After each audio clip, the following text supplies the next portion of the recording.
It should not exist. The stones come from far beyond the horizon. The people who built it came from lands that once fought each other. No metal tools, no wheels, no written plans. Yet they created one of the most precise monuments on Earth. This was the real mystery of Stonehenge.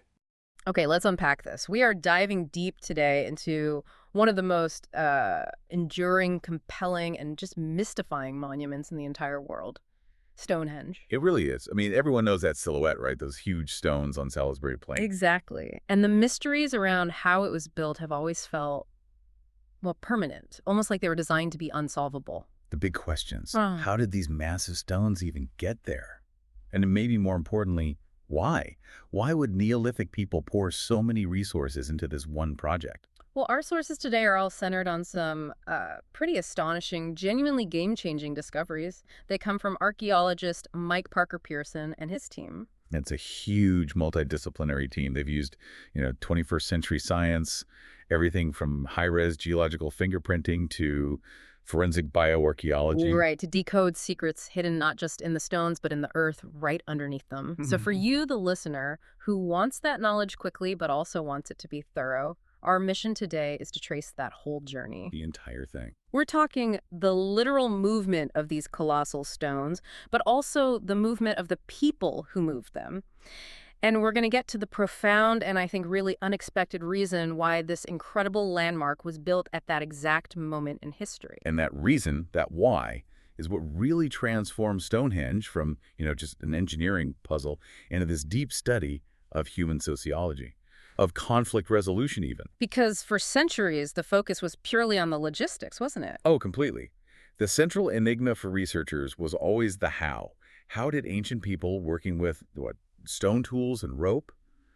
How did they acquire and move materials that were so massive over distances that were so vast? I mean, when you really stop and think about the numbers, the largest sarsen stones weigh up to 30 tons. And even the smaller bluestones, they still weigh about 4 tons each, and they had to travel hundreds of kilometers. The scale of the operation it's just overwhelming. We are talking about ton-heavy stone blocks moved across a landscape that would be difficult for us today with modern infrastructure. Let alone 4,000 years ago. And despite all the centuries of, romantic speculation and archaeological digs, the sources show we're still finding these massive secrets. And Parker Pearson's work, it really did solve that decades-long debate about where those iconic bluestones came from. It did.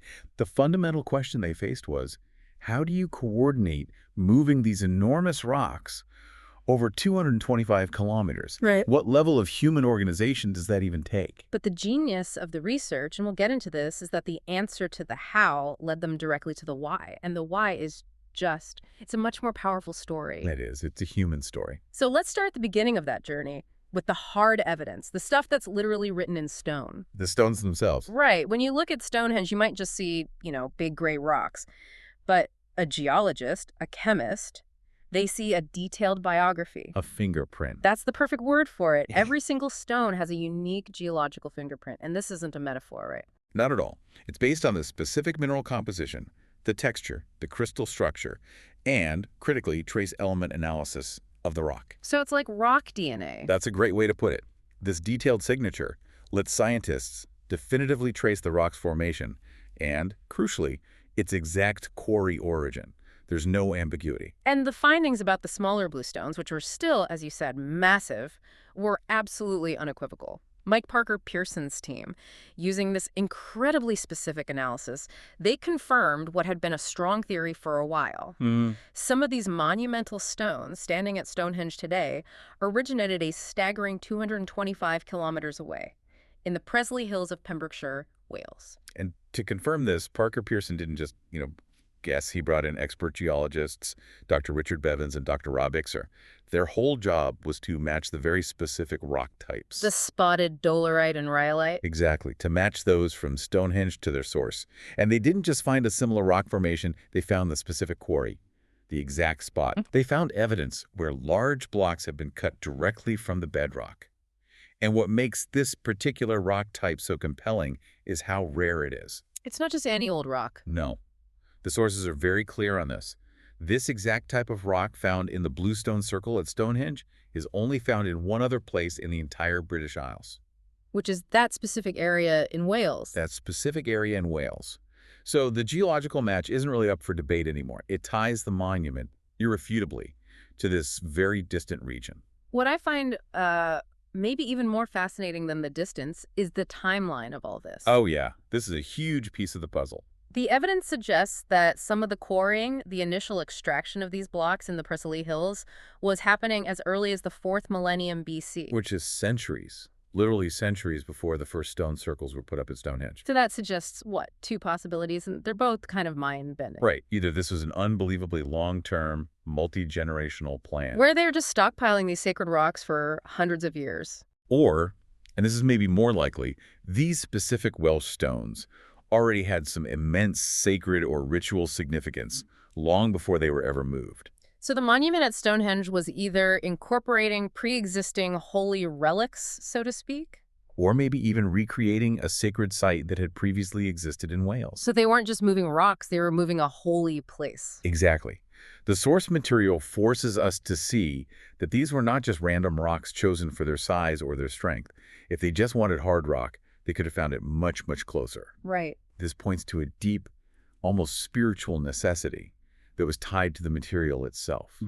And that necessity leads us right to the next big problem, which is the core of that engineering puzzle. The impossible distance. The impossible distance. Here's where it gets really interesting. Like we said, 225 kilometers. You just have to try and imagine the logistical nightmare. A journey of 225 kilometers is, and I'm quoting the source material here, a damned long distance. Even today, that's hours in a car on a motorway. Right.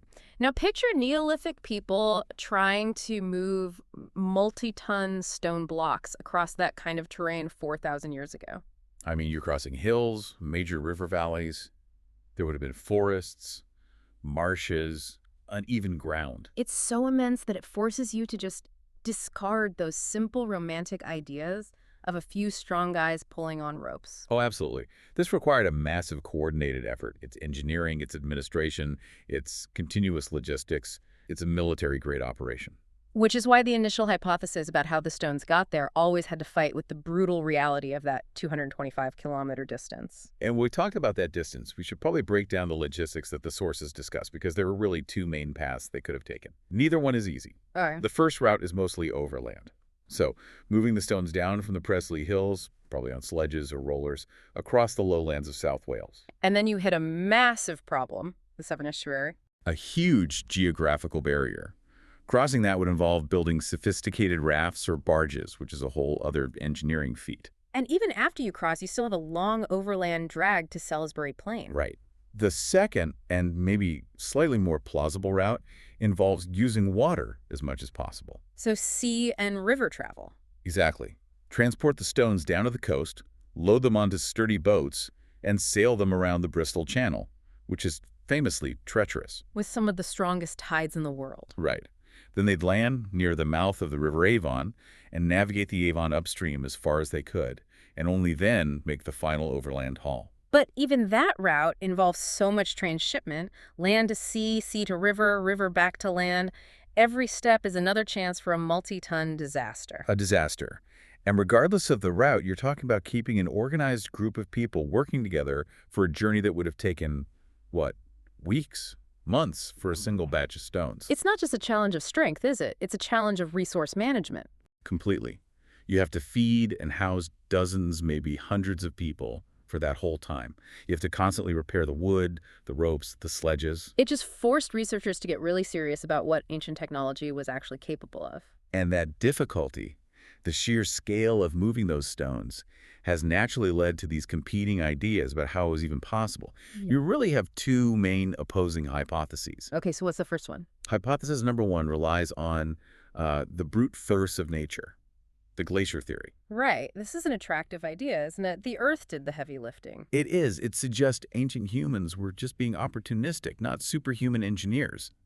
The theory is that during the Ice Age, vast glaciers acted as a kind of conveyor belt. And the stones, these glacial erratics, just sort of hitched a ride. Exactly. They were carried piggyback on the ice flow and then just deposited near Salisbury Plain when the ice retreated. Nature did the work. That's the elegant, lazy solution, isn't it? If the Earth did the work, it simplifies everything. It does. But, and this is the crucial caveat that Parker Pearson's team and other geological surveys have confirmed, there's just no specific evidence for this. The geological record, especially the patterns of glacial deposits in that specific area, it just doesn't support the idea that these specific Welsh bluestones were carried all the way to Salisbury Plain by ice.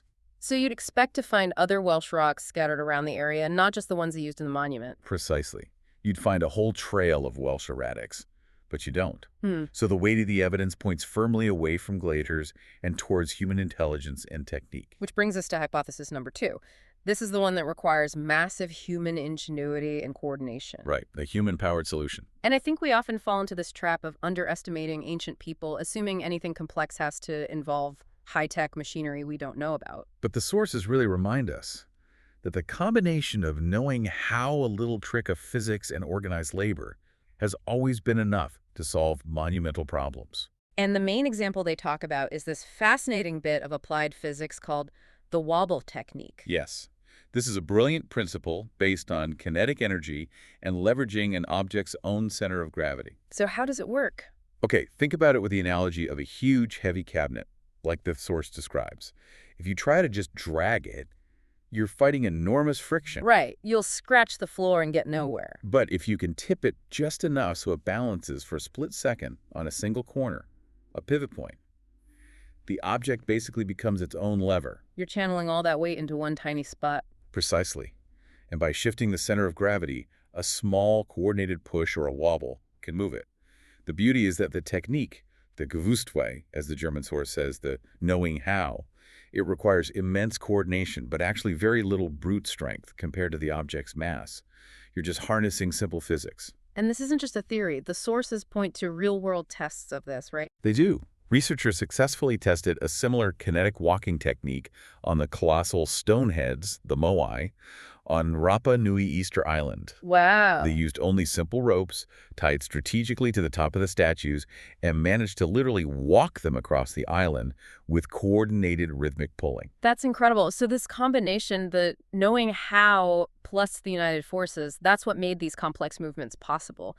It shows a deep practical understanding of physics. It does, but we have to come back to the challenge of that 225-kilometer journey. Right. The wobble technique is great for moving a statue across a field, but across a country. Exactly. It works beautifully on smooth, prepared ground or for a few dozen meters, but think about trying to maintain that coordination over 225 kilometers of uneven ground, forests, rocky bits. The wear and tear on the tools alone, the ropes, the wooden rollers, it would have been astronomical. Constant repair, constant maintenance, and perfect synchronization of the labor.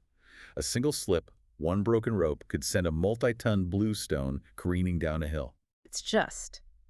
The sheer difficulty of that journey suggests an extreme level of dedication.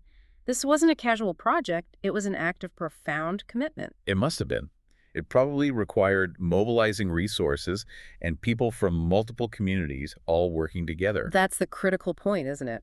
While the technical ability to move a stone existed, the logistical commitment to move it 225 kilometers, that suggests a driving force much greater than just an engineering challenge. They didn't just need to figure out how to roll a stone.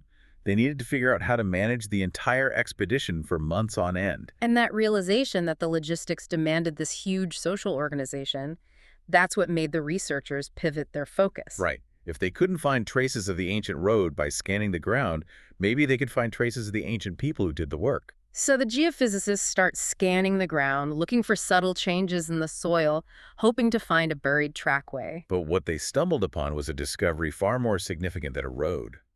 They found graves. Lots of them. And that pivot from engineering to, anthropology, that's where the story of Stonehenge really changes. It absolutely transforms. The geophysical scanning, while it didn't find a transport route, it did reveal this incredibly complex array of archaeological features under the soil. Post holes, ritual structures. And most importantly, a surprisingly large number of graves. The area near Stonehenge, especially in what are called the Aubrey Holes, had been used as a cemetery for hundreds of years. And for archaeologists, this finding was described as a massive stroke of luck, a Glücksfall. Why?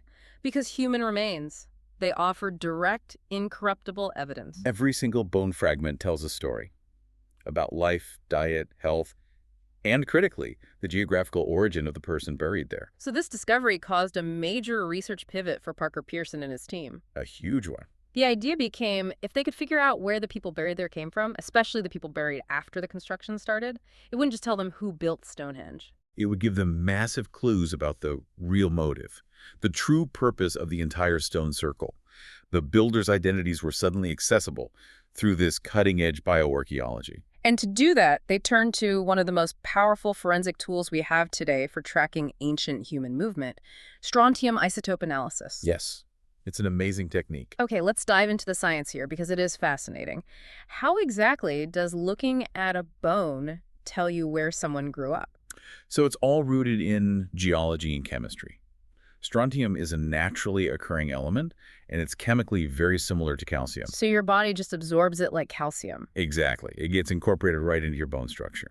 But the key is that strontium exists in different stable forms, or isotopes, mainly strontium-87 and strontium-86. And the ratio of those two is different in different places. Massively different. The ratio in the soil, the water, and the plants depends entirely on the underlying geology of a region. For instance, ancient volcanic or igneous bedrock like the kind you find in Wales, where the bluestones are from, it has a very high ratio of strontium-87. In Salisbury Plain. It's much younger chalk geology. It has a much lower ratio.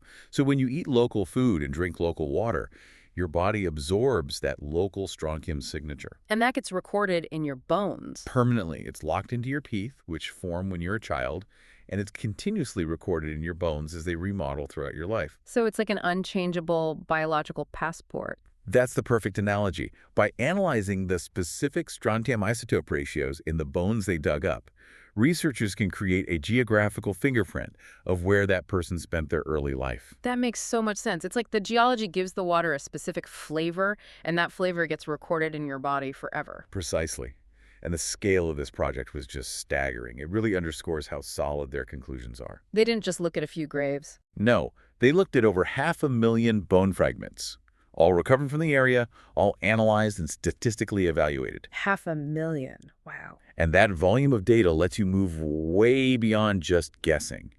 You can build incredibly robust population models and see demographic changes over the centuries with real confidence. And the story that data told, it was a narrative that absolutely no one was expecting. No one. It shifted the story of Stonehenge from one of sheer engineering genius to one of profound social and political transformation. So to understand that transformation, we have to first understand where they were starting from.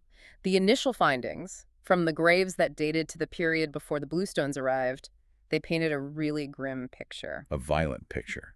The analysis of those earlier remains revealed clear, undeniable signs of intense, organized warfare. What kind of signs? The forensic pathologist documented all sorts of severe traumatic injuries, widespread evidence of skull injuries, probably from blunt force weapons like maces or clubs, classic face-to-face combat injuries. And they also found arrowhead injuries. Yes, arrowheads embedded in or found right next to the bones, indicating lethal projectile attacks.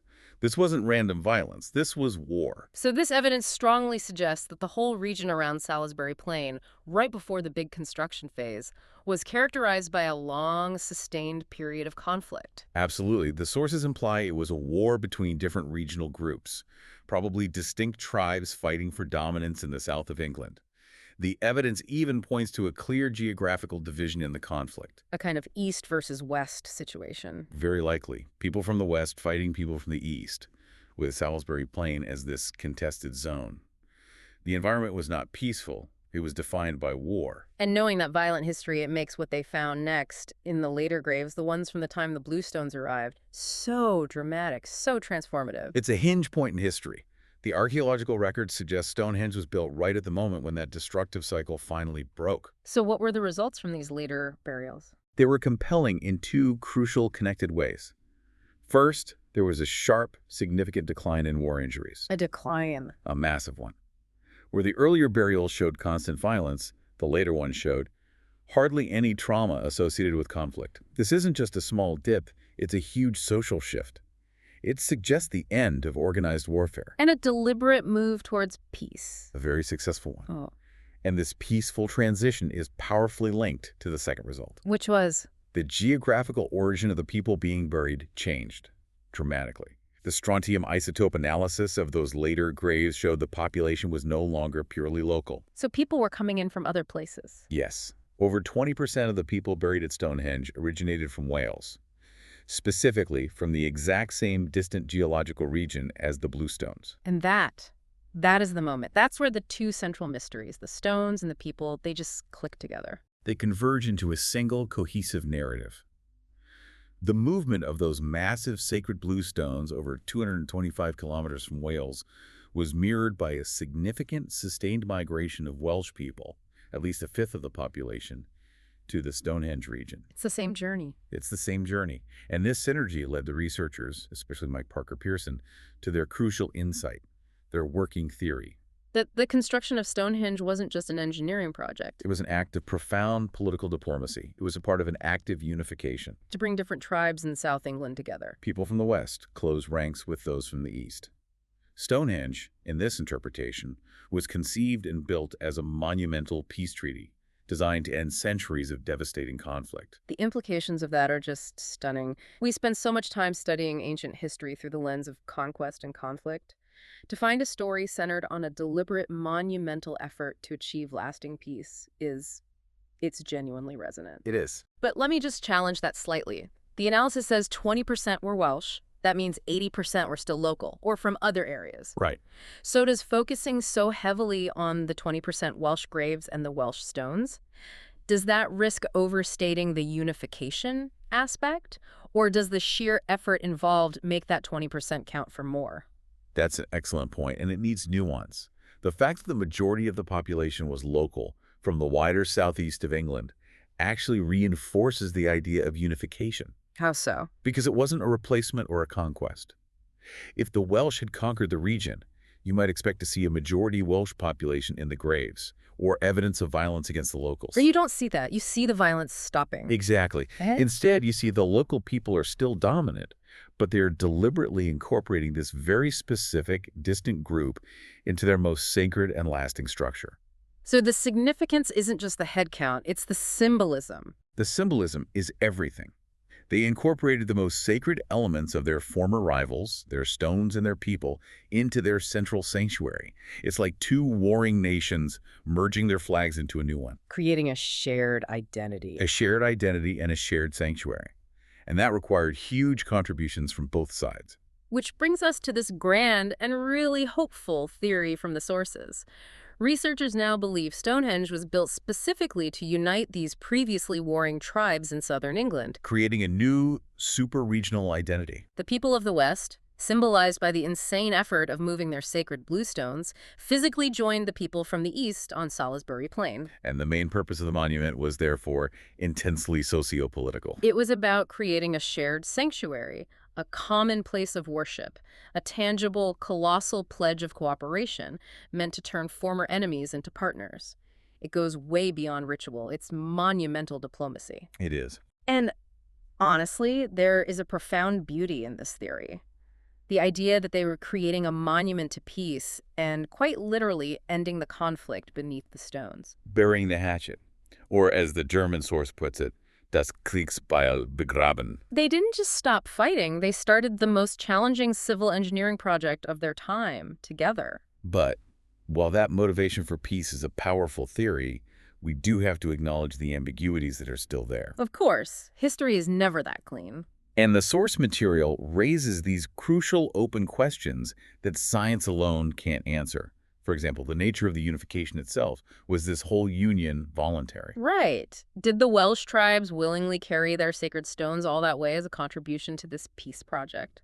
Was it a grand symbolic gesture of alliance? A peace offering. Maybe to seal a royal marriage or a trade agreement. That's one possibility. The opposite. Was it coercion? Exactly. Yeah. Were the stones, and maybe the people, a form of war booty? A tribute that was extracted after the local Salisbury Plain groups finally won the war. We can't really know for sure. We can't. The evidence of the peace that followed suggests a successful negotiation, but we can't rule out that the Welsh population was moved, perhaps as skilled laborers or as a political display of power. That question has to remain open. But what is undeniable is the outcome. The outcome is clear. Once those Welsh stones arrived, they were integrated into the existing cult site. The Bluestone Circle didn't replace the local structures, it enhanced them. Creating a shared, super-regional sacred space. Immensely prestigious. And the tangible result of this effort, regardless of the exact terms of the treaty, is confirmed by the forensic evidence. The time after the construction was definitively more peaceful.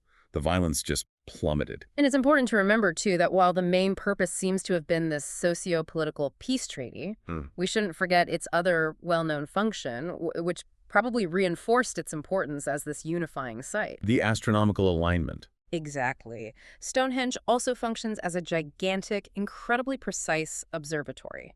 Its alignment, especially in the midsummer sunrise and midwinter sunset, lets you accurately observe the sun and stars. It was almost certainly used for determining the equinoxes and solstices, the key moments of the year. And that dual function is so important, isn't it? It's vital. By unifying different peoples under a shared monument, you also unify them under a shared cosmology, a shared calendar. If you can agree on the exact day of the year, and that day is determined by a structure you all built together, It reinforces the collective social contract. Stonehenge became a social contract, a religious sanctuary, and a high-precision calendar. It's a testament to the complex, holistic intelligence of the Neolithic builders. They understood that true power wasn't just in brute force, but in coordination and shared meaning. So if we connect this to the bigger picture, this deep dive, it fundamentally transforms how we see one of the world's most famous places. Stonehenge is no longer just a mystery of engineering, a monumental how-did-they-do-it puzzle. Right. It's now fundamentally a testament to profound social engineering, to political transition, and the human capacity to consciously move from conflict to cooperation. Let's just recap the key takeaways from Parker Pearson's work for you, the listener. Okay. First, the origins are proven. The sacred bluestones traveled 225 kilometers from the Preseli Hills in Wales. That's confirmed by geological fingerprinting. Second, the demographics are proven. The builders included a significant population, over 20%, who grew up in Wales. That's confirmed by the strontium isotope analysis of the human remains. The people and the stones came from the same place. Exactly. And third, the purpose is now powerfully theorized. The structure was intentionally built at enormous cost and effort to unify formerly feuding tribes. It signaled a deliberate transition from a long period of war to one of lasting peace. And that shift in focus is what really sticks with you. For generations, we've marveled at the sheer mechanical skill it took to move those multi-ton stones over 200 kilometers. Rightly so. It's an incredible feat. But what this new evidence suggests is that the greatest achievement wasn't the mechanical engineering. It wasn't rolling or wobbling tons of rock. Well, The greatest achievement might have been the social engineering, the skill it took to bring warring factions, people with deep resentments, histories of violence, together to cooperate and trust each other on a massive long-term project. the human achievement was bigger than the stone achievement. Exactly. So, considering that tremendous scale of resources, labor, and mutual trust that was required to build something like Stonehenge, here's the final thought for you to mull over. Okay. What present-day conflict, what seemingly intractable division in our modern world, would require a shared monumental effort, a single unifying goal on the scale of Stonehenge, to successfully transition our world into a time of lasting peace?